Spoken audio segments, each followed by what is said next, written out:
Oi, pessoal, tudo bom? Eu sou o Marcos Fedato, eu sou fundador e CEO da Evodata Sistemas Florestais. Eu amo trabalhar com sistemas, mapas, toda essa questão da gestão da informação das indústrias florestais. E, por sorte, faz vários anos que eu trabalho com isso. E hoje a gente vai falar sobre prospecção, sobre sistemas para gerir a prospecção, quais são os grandes acertos que a gente tem que fazer para fazer esse processo fluir de uma maneira eficiente.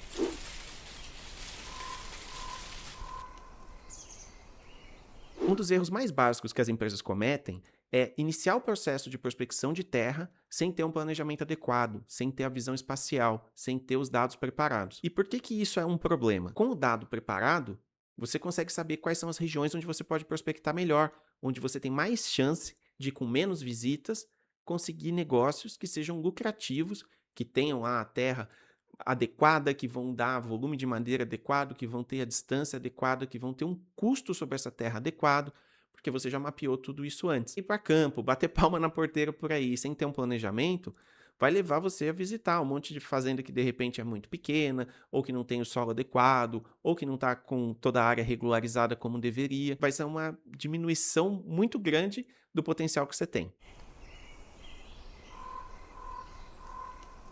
E aí, a gente se perguntou aqui na Evodata, né, como que é o processo ideal? Envolve a gente ter um processo muito bem definido. No descritivo, do passo a passo, a gente vai definir quais são as tarefas que têm que ser executadas, quais são as pessoas que são envolvidas, quanto tempo cada pessoa tem para fazer isso, que é o tal do SLA. E a partir disso, você já tem uma estrutura firme de como as coisas devem acontecer. Mas nem sempre como elas acontecem é como elas devem acontecer.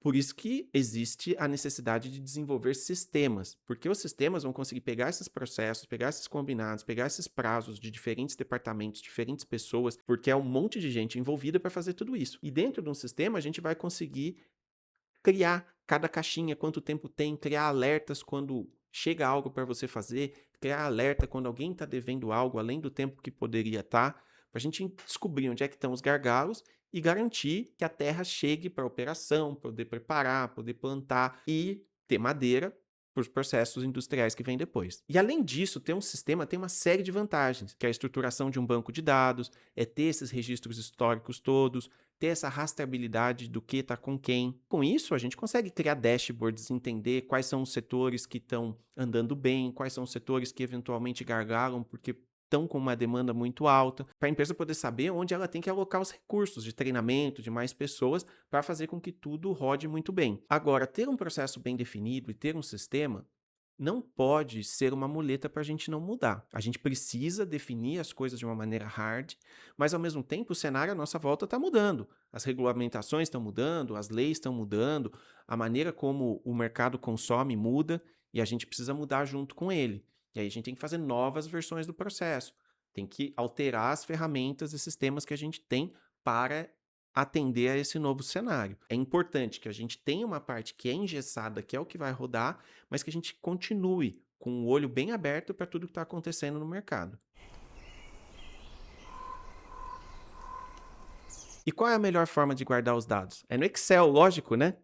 Naquela planilha bonita, cheia de coluna, que a gente faz uma cópia assim, ano um, ano 2, ano 3, e cada um tem colunas diferentes. Uma tem lá uma coluna com nome, a outra chama nome underline, a outra chama non, e aí a gente tem aquela maçaroca de dados. É óbvio que isso é o melhor, não é?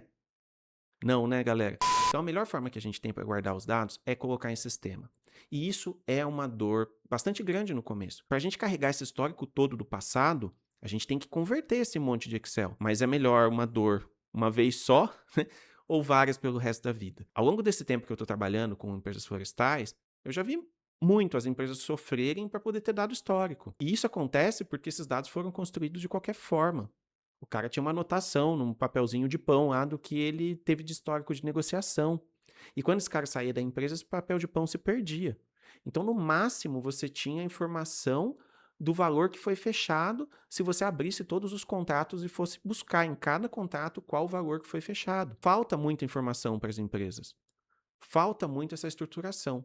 A melhor forma da gente guardar isso é num banco de dados.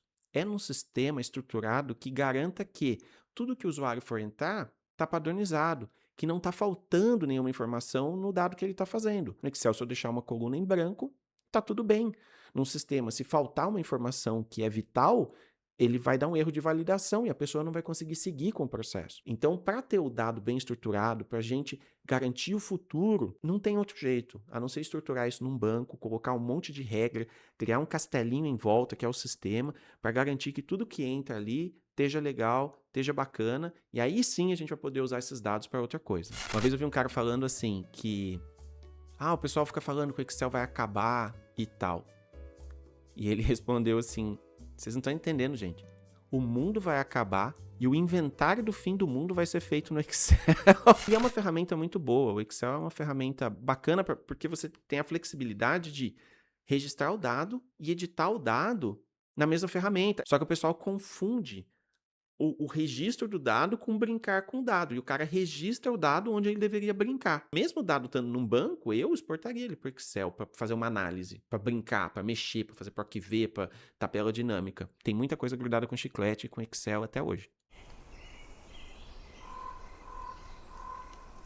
Um outro problema que acontece bastante são as empresas não prospectarem tanto de maneira ativa quanto deveriam. Não vai adiantar você fazer um site e esperar ali que as pessoas se cadastrem e que caiam as oportunidades para você. As melhores oportunidades vão estar lá fora, são pessoas que não conhecem, não sabem quais são os benefícios de um programa de parceria.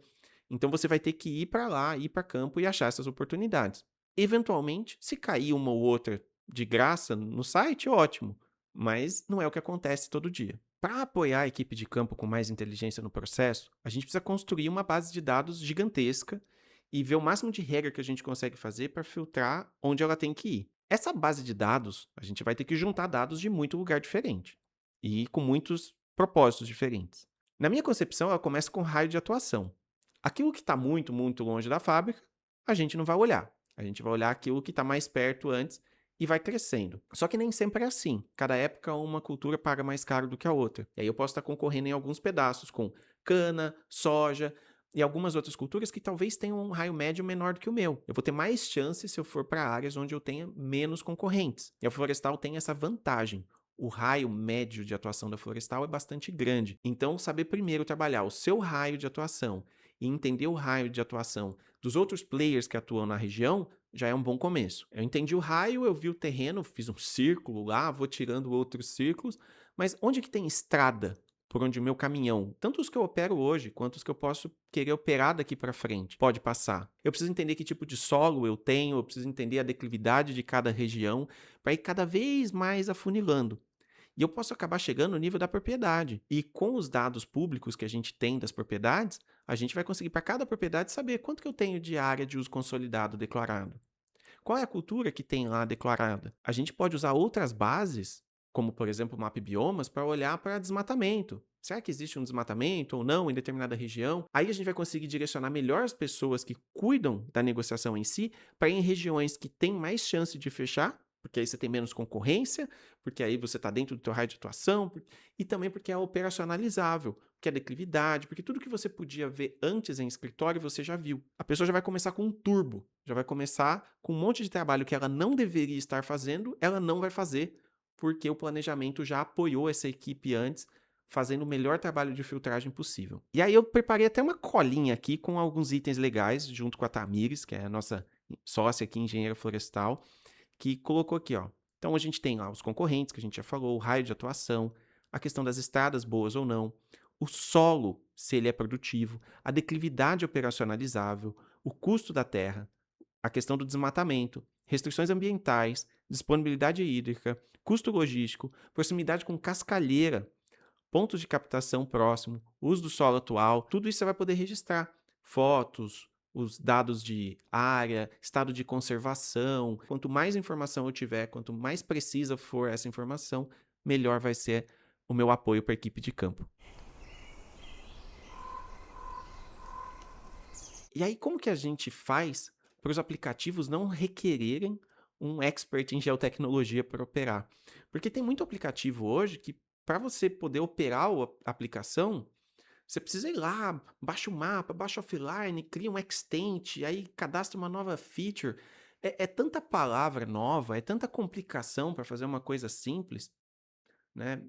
Poxa, Hoje em dia a gente tem tanta pessoa com idade mais avançada que consegue pedir um Uber. A coisa pode ser tão mais simples se a gente focar em fluxos de trabalho. Então, aqui na Evodata, o que que a gente faz? A gente cria sistemas específicos para uma finalidade. E esses sistemas têm que ter uma interface gráfica, tem que ter lá a carinha dele, os botões, de uma maneira que o usuário, que não tem que ser especialista em sistema GIS, ele não tem que entender do que é extent, do que é feature, do que é um banco de dados, do que é um download offline. Ele precisa abrir o aplicativo, óbvio, colocar o login e senha dele, mas aí depois clicar no botão, pedir Uber. Ou melhor, no nosso caso, registrar visita, registrar proposta, registrar contato. Esse é o jeito que a gente entende que é o melhor. Aplicativo especializado, mas que não requer um cara que entenda de topografia, seja um geógrafo para operar aquilo.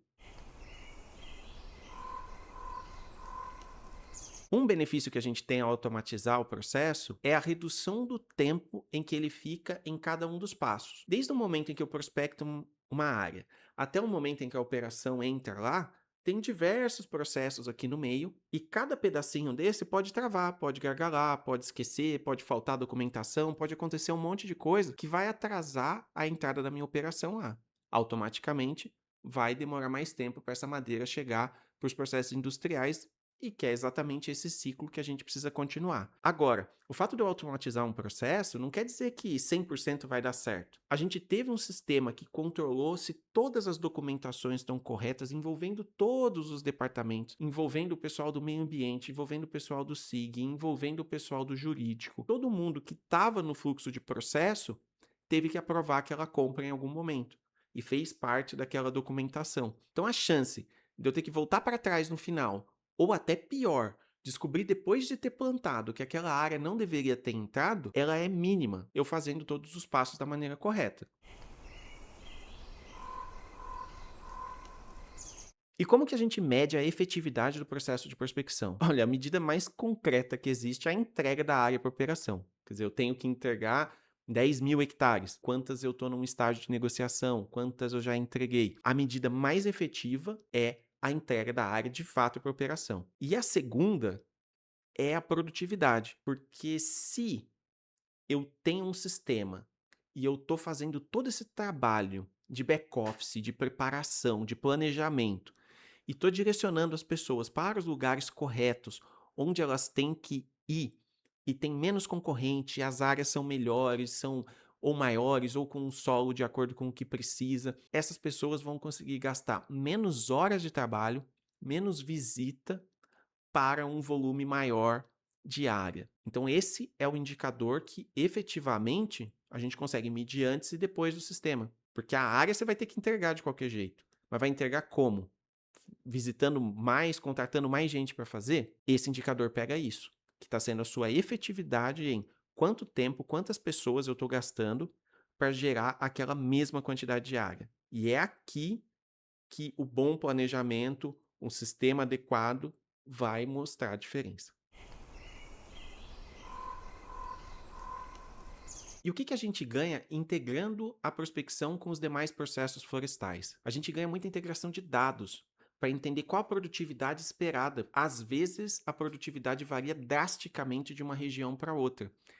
E lá dentro da silvicultura, lá dentro do inventário, eu tenho essas informações. A gente ganha a visão do custo, porque o custo também pode variar de acordo com região. Porque o transporte dos insumos é mais caro, porque eu tenho fornecedores que estão mais próximos ou não. Um outro ponto que a gente pode também se beneficiar trazendo dados de outros sistemas florestais é a questão de ocorrência. Será que naquela região eu tenho mais de algum determinado problema, de algum determinado inseto, de alguma determinada praga, de mais ou menos roubo de madeira em pé, invasão? E aí, dependendo de onde eu prospectar, eu vou ter mais ou menos desse problema. E por fim, outra área que a gente pode integrar e entender muito melhor são as infraestruturas, as benfeitorias, as outorgas. Quer dizer, nessa região que eu estou prospectando é uma região nova, onde qualquer área que eu achar vai ter um custo enorme associado para montar uma infraestrutura, ou não, ela é vizinha, ela é próxima a fazendas que eu já tenho, a outorgas que eu já tenho, a cascalheiras que eu já opero. Então isso também vai ser importante a gente saber, porque isso vai estar diretamente relacionado ao custo e ao benefício que varia de acordo com as regiões. Bom, esse é um resumão da importância de um sistema para gestão de prospecção. Eu aqui, com todo o pessoal da Evodata, a gente tem trabalhado bastante nesse tema. A gente tem cooperado com algumas das maiores empresas do Brasil nessa questão, conhecendo de perto os problemas e fazendo sistemas para ajudar essas empresas a melhorar o seu desempenho. A gente entende que cada empresa tem os seus próprios problemas, cada empresa tem uma região específica que vai ter um órgão diferente, que vai fazer a análise ambiental, vai ter uma questão de temperatura, de clone, de solo diferente, e tudo isso vai mudar a forma como a gente opera. A gente sempre está aberto a conhecer, a entender a realidade de cada cliente e adaptar tudo isso que a gente faz na Evodata especificamente para o teu processo, para a tua região, para as pessoas que você tem. Se esse é um tema que interessa para você, se você quer melhorar os sistemas aí da sua empresa com relação à prospecção, entre em contato com a gente. Eu espero que esse vídeo tenha trazido algo de novo e útil para você. Se você conhece alguém que trabalha com a prospecção florestal, você pode compartilhar esse conteúdo com essa pessoa também. Quem sabe ela não tem uma ideia nova para aplicar no dia a dia. Até a próxima!